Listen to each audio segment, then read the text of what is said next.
ألا نعبد إلا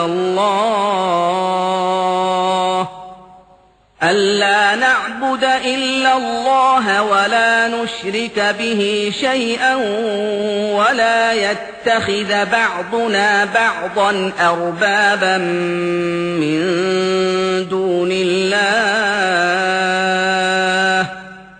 فإن تولوا فقولوا اشهدوا بأننا مسلمون.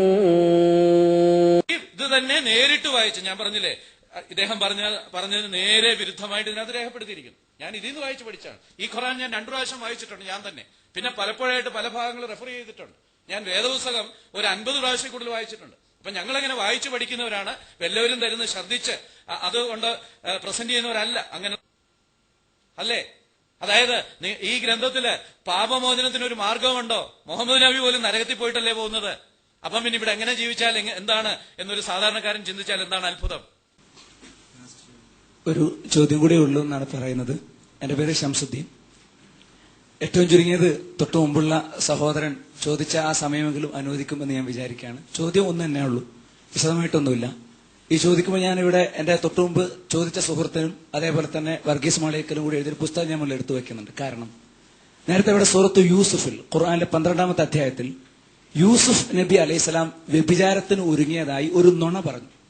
അത് ഇവിടെ അബ്ദുൽ ഫാദിയുടെ പുസ്തകത്തിൽ നിന്ന് എടുത്തുദ്ധരിച്ചപ്പോൾ അതുപോലെ കുറെ ചവറുകളൊക്കെ ഉണ്ടാവും, അത് നമുക്ക് ബാധ്യതയില്ല, ശ്രദ്ധിക്കാം, പരന്നു കേൾക്കാം എന്ന് പറഞ്ഞാൽ അവിടുന്ന് എടുത്തുദ്ധരിച്ചപ്പോൾ കൃത്യമായി ഖുർആനിൽ നിന്ന് വെട്ടിമാറ്റിയപ്പോൾ ഞങ്ങൾ സത്യസന്ധമായി മാത്രമാണ് കാര്യങ്ങൾ അവതരിപ്പിക്കുന്നു എന്നൊരു അവകാശവാദം ഇവിടെ മറുപടിയായി വന്നു.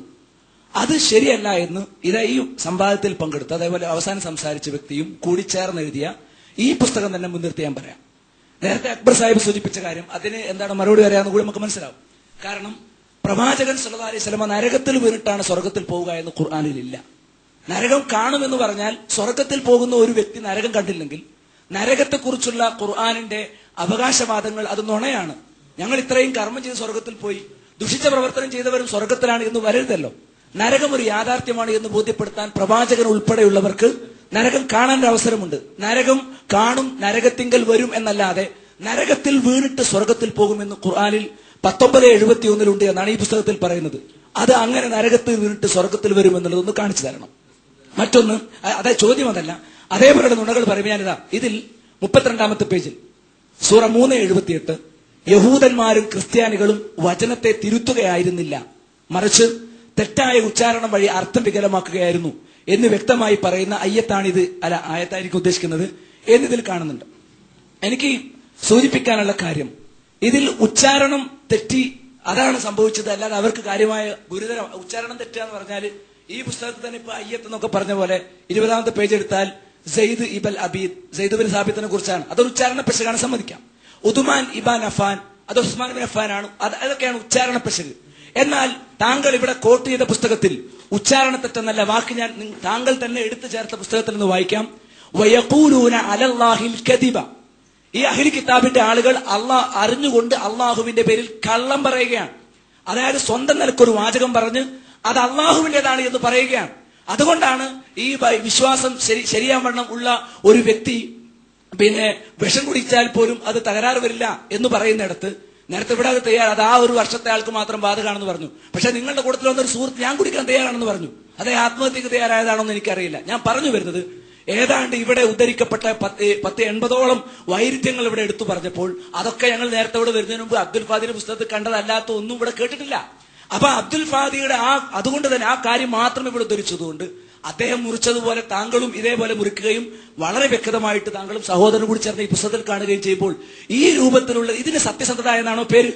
ഞാൻ മനസ്സിലാക്കുന്നു ഇതാണ് കുടൽമാല എടുത്തിട്ട് പിന്നെ വാഴനാരാക്കി കാണിക്കാമെന്ന് താങ്കൾ പറഞ്ഞ സാമർത്ഥ്യത്തിന്റെ ഉദാഹരണമാണ് ഇത്. ഞാൻ മനസ്സിലാക്കുന്നു. എന്താണ് വിശദീകരണം പറയാനുള്ളത്? നമ്മുടെ ഇന്നത്തെ സംവാദത്തിന്റെ വിഷയമല്ല പുസ്തകം.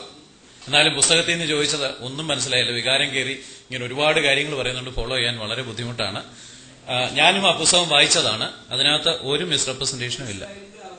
അല്ല, ഇനി മണിക്കൂറുകളോളം ഇങ്ങനെ മനസ്സിലാക്കിക്കൊണ്ടിരിക്കാനായിട്ട് അല്ല. മാത്രമല്ല, പുസ്തകം ഇന്നത്തെ വിഷയമല്ല. പുസ്തകത്തിൽ എന്ത് എഴുതിയിരിക്കുന്നുള്ള ഇന്നത്തെ വിഷയമാണോ? പുസ്തകമല്ല പ്രശ്നം. 1 മിനിറ്റ് മതി, 1 മിനിറ്റിൽ കൂടുതൽ വേണ്ട. പുസ്തകമല്ല പ്രശ്നം. ഒന്ന്, ഖുർആനിനെ തെറ്റായി ഉദ്ധരിക്കുന്നു. സ്വന്തം ഒരു വാചകം പറഞ്ഞ് അത് അള്ളാഹുവിന്റെ പേരിലാണെന്ന് പറയുന്നു. ആ പറയുന്ന വ്യക്തിയുടെ പുസ്തകത്തിൽ കാണാത്ത ഒന്നും താങ്കളുടെ വിഷയാവതരണത്തിൽ ഞങ്ങൾ കേട്ടില്ല. അതിന് ഇവിടെ ഈ സംവാദത്തിൽ പങ്കെടുത്തവർ തന്നെ ചെയ്തതിന്റെ ഒരു ഉദാഹരണം എടുത്തു കാണിക്കുമ്പോൾ നിങ്ങൾ ഖുർആനിന്റെ ദൈവികത സ്ഥാപിക്കാൻ വേണ്ടി പറയുന്ന കാര്യങ്ങളുടെ മുഴുവൻ സ്വഭാവം ഇതാണ്. അതുകൊണ്ടാണ് ചോദിച്ചത്, നരകത്തിൽ പ്രവാചകൻ പോയി എന്നെവിടെ? അതേപോലെ ഈ ആയത്തിന് എന്തുകൊണ്ട് കൃത്രിമമായ അർത്ഥം കൊടുത്തു? അപ്പം നേരത്തെ പറഞ്ഞ വാചകത്തിൽ എന്താണ് കുഴപ്പം? അതായത് കൃത്രിമം കാണിക്കുന്നു എന്ന് പറയുന്നത് പിന്നെ അതിൽ എന്തൊരു തകരാറാണ് ഉള്ളത് എന്നുള്ള ചോദ്യമാണ് ഉണ്ടായിട്ടുള്ളത്. സത്യസന്ധമായിട്ടാണ് അവതരിപ്പിക്കുന്നത് എന്ന് പറഞ്ഞാൽ ഇതാണോ സത്യസന്ധത എന്നാണ് ചോദ്യം. അതായത് നേരത്തെ അക്ബർ സാഹിബ് തന്നെ പറഞ്ഞു ഒരുപാട് പെശക് വന്നിട്ടുണ്ട് അദ്ദേഹത്തിന്റെ ബുക്കിൽ പെശക് ഉണ്ടെങ്കിലും ഇല്ലെങ്കിലും അതും സത്യസന്ധമായിട്ട് ഒരു ബന്ധവുമില്ല. സാധാരണ എനിക്ക് നിഷി ഓഫ് ട്രൂത്തിനെ കുറിച്ച് വലിയ അഭിപ്രായമാണ്. വിളിക്കുന്നവരോട് മാന്യമായിട്ട് ഇടപെടും, ചോദ്യം ചോദിക്കുന്നതിന് ഡിസിപ്ലിൻ പാലിക്കുന്നൊക്കെ. പക്ഷെ ആ അഭിപ്രായങ്ങളൊക്കെ ഇങ്ങനെ കുറേശ്ശെ മാറി വരുന്നോ എന്നൊരു സംശയം. അതായത് വ്യക്തിപരമായിട്ട് ഹട്ട് ചെയ്യുക, സത്യസന്ധത ചോദ്യം ചോദിക്കുന്നവരുടെ ഉത്തരവാദിത്തമാണോ എല്ലാവരുടെയും സത്യസന്ധത ചോദ്യം ചെയ്യുന്നത്? ഹോണസ്റ്റി. അദ്ദേഹം എന്നോട് പറയായിരുന്നു അതിനകത്ത് സത്യസന്ധമല്ലാത്ത ഒരു കാര്യവും ഇന്റന്റ് ചെയ്തിട്ടില്ല അദ്ദേഹം. അല്ല, ഇതിനകത്തൊന്നും ഇന്റന്റ് ചെയ്തിട്ടില്ലെന്നേ. അദ്ദേഹം അല്ല പ്രസന്റ് ചെയ്ത്, ഞാനല്ലേ പ്രസന്റ് ചെയ്ത്. അദ്ദേഹത്തിന്റെ ബുക്കിനെ കുറിച്ചുള്ള ഒരു സംവാദം വേണമെങ്കിൽ നമുക്ക് വേറെ നടത്താം.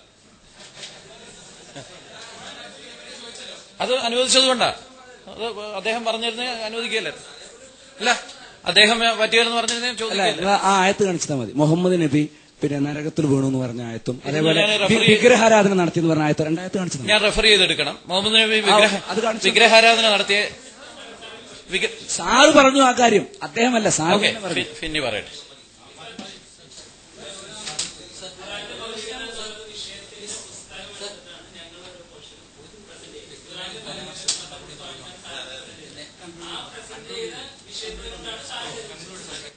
അക്ബർ സാഹിബിന്റെ 12 വിഷയങ്ങളാണ് ഞാൻ ഈ ആൻസർ ചെയ്തത്. അല്ലാതെ ഞാൻ ആ ബുക്ക് റെഫർ ചെയ്തിട്ടേ ഇല്ല.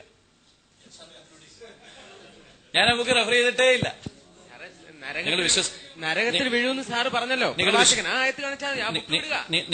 ബുക്ക് വിടുക, സാറ് പറഞ്ഞാൽ മതിയത്. നിങ്ങൾ വിശ്വസിച്ചാലും വിശ്വസിച്ചില്ലേലും ഞാൻ ആ പുസ്തകം വായിച്ചിട്ടില്ല. സാറെ ബുക്ക് വിടുക. ഞാൻ അക്ബർ സാഹിബിന്റെ പുസ്തകത്തിന്റെ വെളിച്ചത്തില്ല. നിങ്ങൾ പറഞ്ഞ കള്ളമാണെന്ന് മനസ്സിലായില്ല. ഒരു നിമിഷം, ഇവിടെ ബുക്കല്ല വിഷയം.